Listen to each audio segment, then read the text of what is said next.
नमस्कार विद्यार्थी मित्रांनो, स्वागत आहे आपलं यूट्यूब चॅनल ज्याचं नाव आहे मोहित मोटिवेटेड एक्झाम चॅनल। आज आपण बघणार आहोत सीटेट बदललेला आलेख नवीन सूचना। ती सूचना कोणती आहे बघूया व्हिडिओमधून। ही 20 सूचना आहे उमेदवारांसाठी।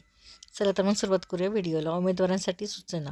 उमेदवारांना यापूर्वी नॉन क्रिमिलियर म्हणजे NCL प्रमाणपत्र सन 2025साठी ग्राह्य असलेले सादर करण्यावर सूचना क्रमांक ब11 नमूद करण्यात आलेले आहे। त्याबद्दल स्पष्ट करण्यात येते की सन 2025साठी ग्राह्य असलेले सध्याचे NCL प्रमाणपत्र नोंद करता येईल। तसेच AWS प्रवर्गातील उमेदवाराचे प्रमाणपत्र उत्पन्नावर आधारित असल्याने 2025-26साठी ग्राह्य असणारे प्रमाणपत्र पोर्टलवर नोंद करणे आवश्यक आहे। खुल्या प्रवर्गातील केंद्रीय शिक्षक पात्रता परीक्षा म्हणजे CTET दिलेल्या उमेदवारांपैकी ज्यांना 55% ते 66% या दरम्यान गुण असतील अशा उमेदवारांनी त्यांच्या CTET प्रमाणपत्रावर नॉन क्वालिफाईड अशी नोंद आहे। त्यातील त्या उमेदवारांकडे सादर परीक्षेसाठी अर्ज करण्याच्या वेळी कोणतेही आरक्षणाचे प्रमाणपत्र उपलब्ध असेल तर त्यांच्याकडे असलेल्या आरक्षणानुसार लागू सूट सवलत मिळेल। सदर परीक्षेसाठी अर्ज करण्याच्या वेळी आरक्षणाचे प्रमाणपत्र नसेल तर त्यांना सूट सवलतीचा लाभ घेता येणार नाही।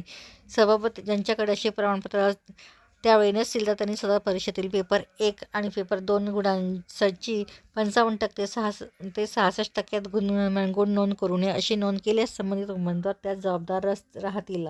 शिक्षक अभियोग्यता बुद्धिमत्ता चाचणी 2025 परीक्षेच्या वेळी अर्ज करताना उमेदवारांना त्यांचे 2 मोबाईल क्रमांक नोंद करण्याच्या सूचना दिल्या होत्या, परंतु काही उमेदवारांनी परीक्षा एकाच मोबाईल क्रमांकावर नोंद केला आहे व सदर मोबाईल क्रमांक कार्यान्वित नसेल तर त्यांना पवित्र पोर्टलवर स्वप्रमाणपत्र पूर्ण करता येत नसल्याची विनंती अर्ज प्राप्त होत आहे। या उमेदवारांना स्वप्रमाणपत्र पूर्ण करण्यासाठी OTP अनिवार्य असल्याने त्यांचे सध्याचे मोबाईल पोर्टलवर असणे आवश्यक आहे।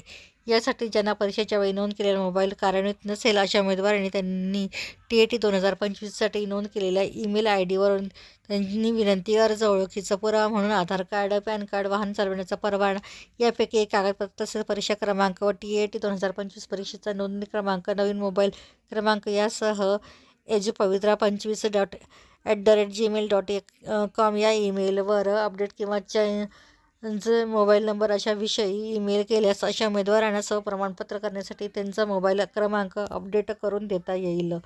पवित्र पोर्टल अथवा अन्य पदभरती म्हणून यापूर्वी प्रकल्पग्रस्त, भूकंपग्रस्त, माजी सैनिक इत्यादी एक वेळेला लाभ देय असणाऱ्या प्रमाणपत्राचा लाभ घेऊन सेवेत रुजू झालेल्या उमेदवारांना पुन्हा त्या प्रमाणपत्राचा लाभ देय नाही। त्यामुळे अशा उमेदवारांना त्यांचा TET 2025मध्ये सहभागी व्हायचे असल्यास सदर आरक्षणाचा लाभ न घेता त्यांच्या मूळ प्रवर्ग अथवा खुला प्रवर्ग असेल तर तसे नोंद करून पदभरती प्रक्रियेत सहभागी होण्यासाठी स्वप्रमाणपत्र पूर्ण करू शकतील।